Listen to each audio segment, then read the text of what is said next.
और जैसा कि अशोक गहलोत जी ने कहा कि हम एक स्ट्रेटजी के तहत एक समय का इंतजार कर रहे थे जब भारतीय जनता पार्टी अपने प्रोपेगेंडा के पिक पर होगी, और जब जदयू के प्रवक्ता अनुप्रिया जी एकदम अपने प्रोपेगेंडा के पिक पर होंगी तब हम उन्हें एक एटम बम देंगे। और हेलो दोस्तों, नमस्कार। आप सभी के मेरे वीडियो में वेलकम है। दोस्तों, आज नए वीडियो लेके आए आप सभी के बीच, जो कंचना यादव और आरजेडी प्रवक्ता के बीच जबरदस्त तीखे बहस हुआ है, और आप सभी पूरे वीडियो जरूर देखिएगा। देखते हैं इस वीडियो में।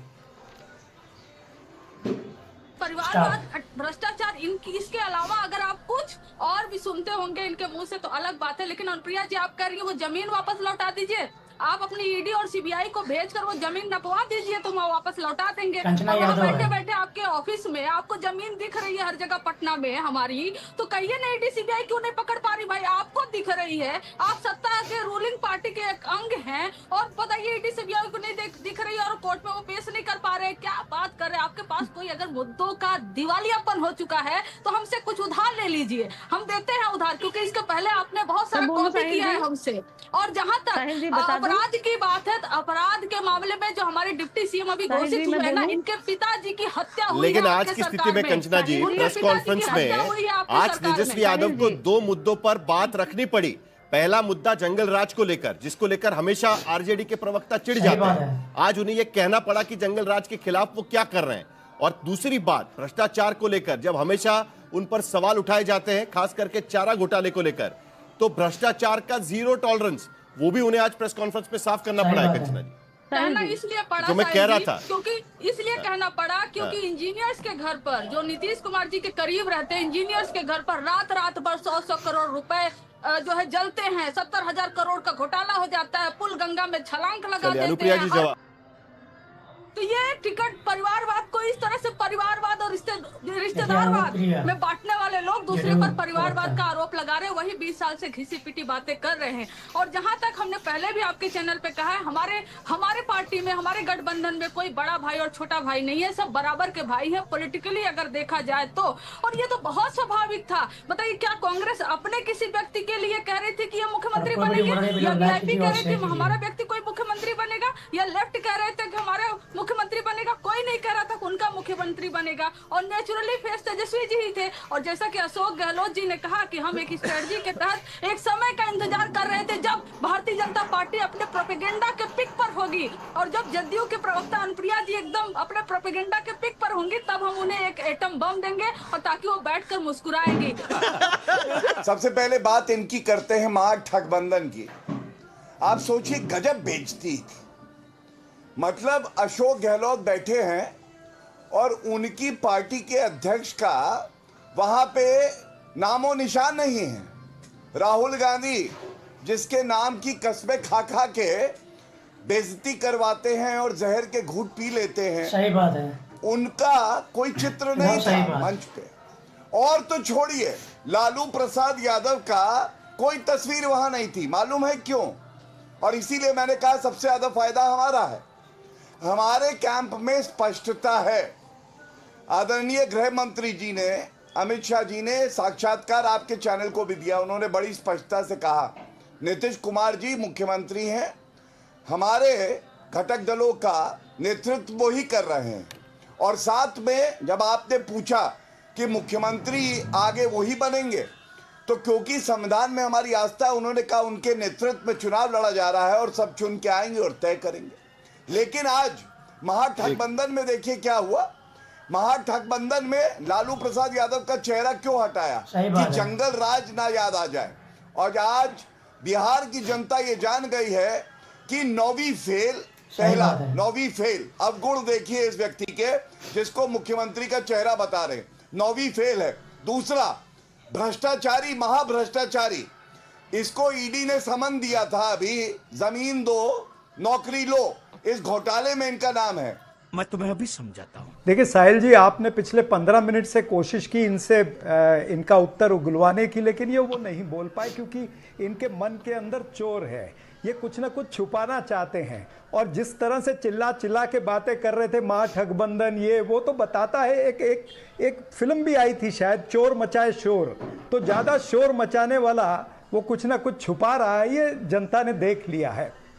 और जो महागठबंधन की बात करते हैं, तो हम भी कह सकते हैं भाई भ्रष्ट जनता पार्टी है, भारतीय जुमला पार्टी है, इसी तरह से कई चीजें और बनती हैं। आप तो जुमलेबाजी हो।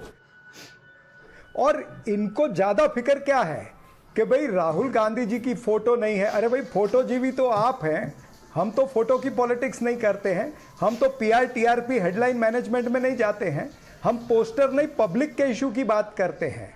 हम बैनर की बात नहीं करते हैं, भरोसे की राजनीति करते हैं। और ये भरोसे की राजनीति है जिसने ये तय किया कि तेजस्वी मुख्यमंत्री होने चाहिए और जो मुकेश साहनी है वो डिप्टी चीफ मिनिस्टर होने चाहिए। इसके साथ साथ हमने क्या किया, गठबंधन का धर्म निभाया। मुद्दों पर हम चुनाव लड़ रहे हैं। हम चुनाव क्या लड़ रहे हैं? बेरोजगारी पर। ये चुनाव लड़ेंगे बुर्के पर। फर्क ये है, हम चुनाव लड़ेंगे महंगाई पर, ये चुनाव लड़ेंगे ध्रुवीकरण पर। अबे सालो शर्म कर लो, शर्म। नीतीश कुमार को मुख्यमंत्री का चेहरा भारतीय जनता पार्टी क्यों नहीं बनाना चाहती है? शर्म नहीं आ रहा है। ये सवाल महत्वपूर्ण है। और इस संदर्भ मेरा साफ तौर पर मानना है कि नीतीश कुमार का युग अब बिहार की राजनीति में खत्म होने के कगार पर है। अन्यथा कोई कारण नहीं था कि 2020 के चुनाव में जो अमित शाह जी कहते हैं कि नीतीश कुमार के नाम पे फुल स्टॉप है, आज कॉमा लगाने को तैयार क्यों नहीं है? क्योंकि नीतीश कुमार की जो सर्वे लगातार दिखा रहे हैं वो बता रहे हैं कि उनकी लोकप्रियता लगातार घटी है। वो उम्र के उस पड़ाव पर है जहां अब उनसे आगे की कम से कम लीडरशिप की उम्मीद नहीं की जा सकती है। और 20 साल तक वो बिहार के राजनीति के शीर्ष पर रहे हैं। और भारत की राजनीति की त्रासदी यह है कि यहाँ कोई नेता अपनी जगह छोड़ना ही नहीं चाहता, वो लगातार उस पद पर बने रहना चाहता। क्यों नहीं 20 साल में भारतीय जनता पार्टी और जो एनडीए की जो सरकारें थीं, अगर आंकड़ों के ज़माने में बातचीत करें तो क्या कारण है कि सिर्फ 4% लोग हैं जिनकी आय 50,000 से ज़्यादा है। 34% लोग ऐसे हैं जिनकी आय 6,000 रुपए से भी कम है। परिवार सिर्फ 34%। आप सोच कर देखिए कि 6,000 में एक परिवार का खर्च कैसे चल सकता है। 96% लोग हैं जिनके पास टू व्हीलर भी नहीं है। सिर्फ 1.3% लोग हैं जिनके पास ट्रैक्टर है। ये बिहार की स्थिति है। 6% लोग बिहार के अंदर ग्रेजुएट हैं। अब अगर इसका हिसाब अगर मौजूदा एनडीए सरकार नहीं देना चाहती तो बात अलग है, लेकिन क्या इस देश की राजनीति में ये सवाल नहीं पूछा जाना चाहिए कि भाई सिर्फ 4% लोग 50,000 से ज्यादा की आय कमा रहे हैं? सिर्फ जिस तरह से महिला सशक्तिकरण हुआ है, हम सब ने देखा।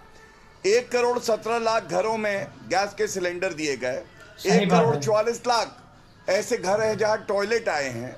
हमने देखा किस तरह से 75 लाख महिलाओं को 10,000 रुपए की राशि मिली, जिससे कि वो स्वरोजगार में काम करे, आगे उनकी और आर्थिक मदद की जाएगी। लेकिन मेरा सवाल ये है, एक राजनीतिक विश्लेषक आए और वो एक बार भी ना कहे 11 जगह फ्रेंडली फाइट या फजीहत फाइट हो रही है महागठबंधन में, ये चिंता की बात है।